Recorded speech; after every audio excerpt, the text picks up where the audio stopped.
Hello friends, வாங்க இன்றைக்கி சூப்பராக ரொம்ப சீக்கிரமாக ரொம்ப டேஸ்ட்டாகவும் எல்லாத்துக்கும் பிடிக்கிற மாதிரி ஒரு குழம்பு வைக்க போகிறோம்.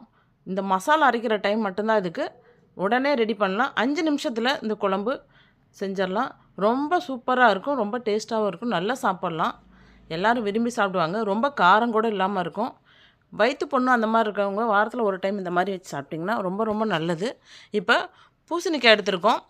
1/2 கிலோ பூசணிக்காய் எடுத்துகிட்டு தோல் சீவிட்டு அதை சின்னதாக இந்த மாதிரி கட் பண்ணி எடுத்துக்கலாம். கட் பண்ணி எடுத்துகிட்டு ஒரு பாத்திரத்தில் சேர்த்துட்டு கொஞ்சம் தண்ணி சேர்த்துக்கலாம்.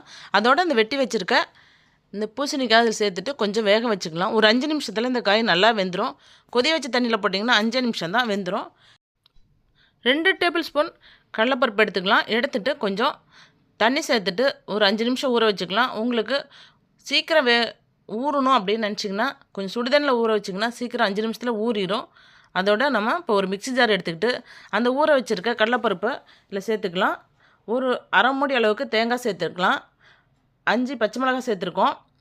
ஒரு 10 சின்ன வெங்காயத்தை கட் பண்ணிவிட்டு உரிச்சிட்டு க்ளீன் பண்ணி அதை சேர்த்துக்கலாம். இஞ்சி ஒரு அரை துண்டு சேர்த்துக்கலாம். 1/2 டீஸ்பூன் அளவு ஜீரகம் சேர்த்துக்கலாம். சீரகம் சேர்த்துட்டு எல்லாத்தையும் நல்லா மைய அரைச்சி எடுத்துக்குவோம். எவ்வளோ தூரம் உங்களால் நைஸாக அரைக்க முடியுமோ அவ்வளோ தூரம் நல்லா நைஸாக அரைச்சி எடுத்துங்க. ஒரு கடாய் வச்சுக்கலாம். அந்த கடாயில் நல்லெண்ணெய் கொஞ்சம் சேர்த்துக்கலாம். நல்லெண்ணெய் கொஞ்சம் சூடான உடனே கடுகு 1/2 டீஸ்பூன் சேர்த்துக்குவோம். சேர்த்துட்டு அது நல்லா பொரிஞ்சு வர வரைக்கும் வெயிட் பண்ணுவோம். பொரிஞ்சு வந்ததுக்கப்புறம் கொஞ்சம் வெந்தயம் சேர்த்துக்கலாம். ஒரு 1/4 டீஸ்பூன் வெந்தயம் சேர்த்துக்குவோம். சேர்த்துட்டு ஜீரகம் 1/4 டீஸ்பூன் சேர்த்துக்குவோம். சேர்த்துட்டு அதே ஒரு கிளறிக்கலாம். அடுத்தது 1 டேபிள் ஸ்பூன் அளவுக்கு உளுந்தம்பருப்பு சேர்த்துக்குவோம். 1 டேபிள் ஸ்பூன் கடலைப்பருப்பு சேர்த்துக்கலாம். அதோட 5 காஞ்ச மிளகாய் சேர்த்துக்குவோம். கொஞ்சம் கருவேப்பிலை சேர்த்துட்டு நல்லா கரண்டி வச்சு சிம்மில் வச்சுட்டு நல்லா ஒரு பெரட்டிக்கலாம். அடுத்தது மஞ்சத்தூள் ஒரு 1/4 டீஸ்பூன் சேர்த்துட்டு ஒரு கிளறிக்கலாம். நம்ம இப்போ அரைச்சி வச்சுருக்கிற அந்த மசாலாவை இதோடு சேர்த்துக்கலாம்.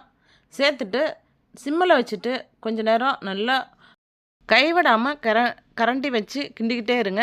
பச்சை வாசம் போகிற வரைக்கும் இதை நல்லா இந்த மாதிரி கொஞ்சம் கூட தண்ணி கூட சேர்க்காமல் கரண்டி வச்சு லோ ஃப்ளேமில் வச்சுட்டு மசாலாவை கிண்டிக்கிட்டே இருங்க. கொஞ்சம் நேரத்துலேயே பச்சை வாசனை போயிடும். 2 to 3 நிமிஷத்துலேயே இது ரெடி ஆயிரும். பச்சை வாசம் போனோட்டி நீங்கள் இந்த காய் சேர்த்திங்கன்னா ரொம்ப நல்லாயிருக்கும். அப்போ தான் ரொம்ப டேஸ்ட்டாக கூட இருக்கும்.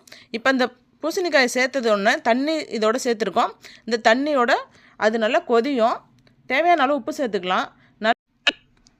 5 நிமிஷம் நல்லா கொதிய வச்சுக்கலாம். கொதிய வச்சதுக்கப்புறம் 1 கப் அளவுக்கு தயிர் எடுத்துருக்கோம். எடுத்துகிட்டு மிக்சியில் சேர்த்துட்டு நல்லா அரைச்சி எடுத்துக்குவோம். அரைச்சி எடுத்துகிட்டு இந்த குழம்போடு சேர்த்துக்கலாம். சேர்த்துட்டு நல்லா கைவிடாமல் கிண்டிக்கலாம். கிண்டிட்டு கொஞ்சம் பெருங்காயத்தூள் சேர்த்துக்கலாம். சேர்த்துட்டு இது நல்லா கொதியக்கூடாது. கொதிஞ்சால் ஒரு மாதிரி திரிஞ்சு வரும். அதனால் கொதியாமல் நல்லா கிளறிக்கிட்டே இருங்க. அங்கங்கே பபிள்ஸ் மாதிரி வரும்.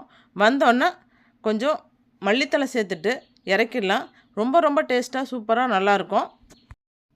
சாதத்தோட ஒரு அப்பளம் வச்சு சாப்பிட்டிங்கன்னா செம்ம காம்பினேஷனாக இருக்கும். சூப்பராக இருக்கும். இதே மாதிரி நீங்களும் உங்கள் வீட்டில் செஞ்சு சாப்பிடுங்க. இந்த வீடியோ உங்களுக்கு பிடிச்சிருந்தா லைக் பண்ணுங்கள், ஷேர் பண்ணுங்கள், சப்ஸ்கிரைப் பண்ணுங்கள். Okay, by. நெக்ஸ்ட் வீடியோவில் பார்ப்போம்.